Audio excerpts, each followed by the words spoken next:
À Gaza, le nombre de victimes ne cesse de s'alourdir. Après 19 jours, le bilan de l'offensive israélienne a atteint au moins 1000 morts, selon le décompte des services d'urgence palestiniens. Le secrétaire général de l'ONU, Ban Ki-moon, est arrivé dans la région. Nadia Salmi. Ils ont l'âge de l'insouciance, mais sur leur visage, c'est la colère qui transparaît. Nous sommes à Gazaville, là où durant une accalmie, des dizaines d'enfants ont organisé un faux enterrement pour dire halte aux tueurs d'enfants. Une manifestation singulière qui s'explique par le nombre de victimes.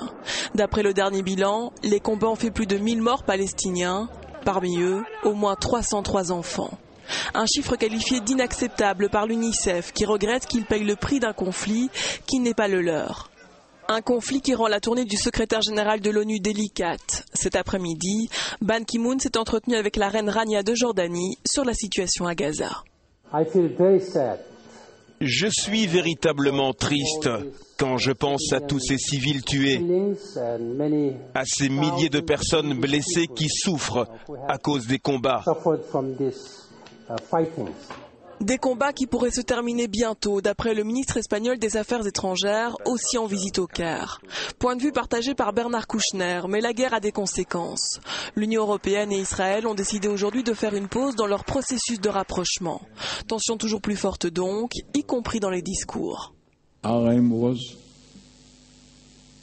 Notre but était de frapper fort sur les gens de Gaza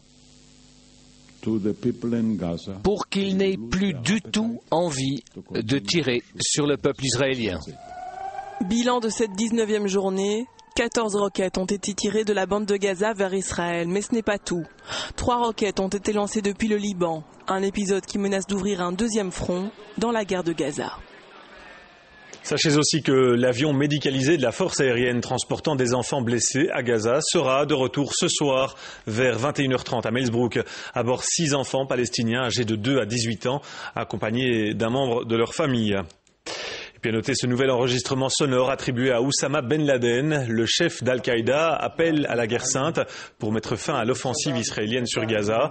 Un message non authentifié mais qui, selon la Maison-Blanche, démontre l'isolement dans lequel se trouve le terroriste et ses efforts persistants pour répandre son idéologie.